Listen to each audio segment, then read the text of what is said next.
2026 সালের এই নতুন বছর তেলুগু সিনেমার জন্য পজিটিভ ধারার সাথে শুরু হয়েছিল। জানুয়ারি মাসের সংক্রান্তি মৌসুমে কেবল একটি বা দুটি নয়, টানা 5টি তেলুগু সিনেমা মুক্তি পেয়েছিল এবং উৎসবের সময় প্রেক্ষাগৃহে ভালো দর্শক সমাগম হয়েছিল। ক্রেতারা আশা করেছিলেন যে ফেব্রুয়ারিতে সেই গতি অত্যন্ত উদ্বেগ অব্যাহত থাকবে, তবে মাসটি তা পূর্ণ করতে ব্যর্থ হয়েছে। জানুয়ারিতে যে পজিটিভ শক্তি তৈরি করেছিল, ফেব্রুয়ারি তা ধরে রাখতে পারেনি। পরিচালক গুণসাগরের প্রবর্তন সিনেমা ইউরোফোরিয়া খারাপভাবে ব্যর্থ হয়েছিল। করুণা কুমার পরিচালিত নবীন চন্দ্রের ভৌতিক অভিজ্ঞতা হানি সিনেমাও ব্যর্থ হয়েছিল। শ্রী বিদ্যামরম গারুয়া যথেষ্ট দর্শক টানতে পারেনি। এরপর বহুল প্রচালিত ফ্লাঙ্কি প্রযোজক নাগাবাংশী এবং বিশ্বক সেনের জন্য আরেকটি হতাশা যুক্ত করেছে। অভিনেতা অর্জুন ব্যক্তিগতভাবে সীতাপায়ানম প্রচার করেছিলেন, কিন্তু সিনেমাটি সাফল্য অর্জন করতে ব্যর্থ হয়েছিল।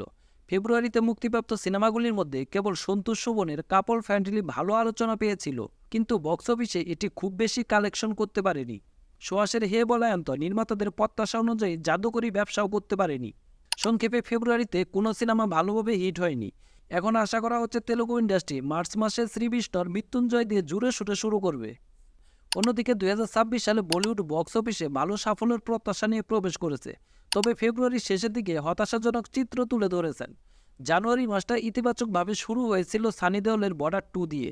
সিনেমাটি ভালো ব্যবসা করেছে এবং বছরের প্রথম দিকে হিট সিনেমা হিসেবে আবির্ভূত হয়েছে।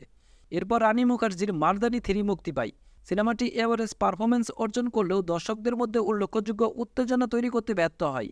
তবে ফেব্রুয়ারিতে বেশ কিছু সিনেমা আশাবোধক তালিকা আসে। বাদ 2, ভাবিজি গর্বর হ্যায়, ওরমিয়া, তুইয়া মেই এবং দোদিয়ানে শেয়ার মেয়ের মতো সিনেমাগুলি শক্তিশালী প্রতিযোগিতা হিসেবে দেখা নিয়েছিল। সিনেমা মহল আশা করেছিল যে অত্যন্ত কয়েকটি সিনেমায় সাফল্য পাবে। মুক্তির ভিন্নতা সত্ত্বেও কোনো সিনেমায় গড মর্যাদা অর্জন করতে পারেনি। ফেব্রুয়ারি শেষ পর্যন্ত কোনো উল্লেখযোগ্য হিট সিনেমা ছাড়াই শেষ হয়েছিল। ইন্ডাস্ট্রি এখন নতুন আশা নিয়ে মার্চের দিকে তাকিয়ে আছে। রণবীর সিং অভিনীত দুরন্ত 2 মার্চ মাসে কতটুকু পুনরুদ্ধার করতে পারবে সেটাই হচ্ছে এখন দেখার বিষয়।